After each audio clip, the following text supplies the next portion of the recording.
මේ දෙව්ලොව 4 පිරිසේ පළවෙනි පිරිස තමයි චාතුම් මහරජික පිරිස.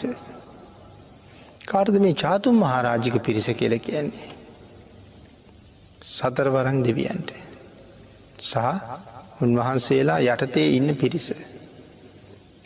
දිව්‍ය ලෝක හැටියට කල්පනා කළොත් පල්ලහැම දිව්‍ය ලෝකේ. දිව්‍ය ලෝක 6න් ඉස්සල්ලාම සඳහන් කරන ආයුෂ අඩුම දිව්‍ය ලෝකෙ තමයි මේ චාතුම් මහරජිකය. මනුස්ස වර්ෂ වලින් අවුරුදු ලක්ෂ 90ක් ආයුෂ තියෙනවා චාතුම් මහරජික දෙවියන්ට.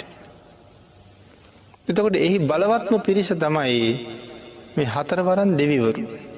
චාතුම් මහරජික කියන්නේ ඒකනේ 4 දිනක් රජකම් කරන හින්දා තමයි මේ චාතුම් මහරජිකය වුණේ. කවුද 4 දෙනා? 4 වරන් දෙවියෝ ගැන අපි දන්නවා. අපි ඕන තරම් ඒ නම අහලා තියෙනවා. විරූඩ, විරූපාක්ෂ, වෛශ්‍රවණ, ධෘතරාෂ්ට්‍ර. මේ තමයි ඒ දෙවි රජවරු 4 දෙනා. මේ 4 දෙනාම සෝවාන් වෙච්ච අය. අපායෙන් නිදහස්. නිරේට යන්නේ නැහැ කවදාවත්. එතකොට මේ එක්කෙනෙක් යටතේ කොච්චර පිරිසක් පාලනය වෙනවද මේක රජෙක් යටතේ? මේ රජෙක් යටතේ පාලනය වෙන පිරිස සඳහන් කරනවා කෝටි ලක්ෂයක් කියලා. නිකන් හිතලා බලන්න. ඉලක්කමේ මාත්‍රයට හිතන්න එපා. එක රජෙක් යටතේ පාලනය වෙන යටත් වැසියෝ පිරිස කෝටියේ ඒවා ලක්ෂයක්. කෝටි ලක්ෂයක සේනාවක් මේක රජෙක් යටතේ පාලනය වෙනවා. එතකොට 4 දෙනාම යටතේ වෙච්චාම කෝටි ලක්ෂ 4ක්. මේ රජවරු 4 දෙනා යටතේ පාලනය වෙන පිරිස. මේ 4 දෙනාම සෝවාන් වෙලා සතර අපායෙන් නිදහස් අය.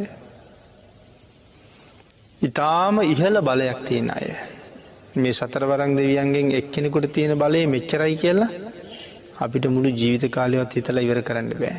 තරම්ම ඉහළ බලයක් තියෙන්නේ. දැනුම, ධර්ම දැනුම, අවබෝධය අපේ පින්නතුන්ට මතකයි පිරිත් පොතේ තියෙනවා ආටානාටිය කියලා සූත්‍රයක්. අන්තිම හරිය කවුද ආටානාටිය දේශනා කෙරුවේ? බුදුරජාණන් වහන්සේද?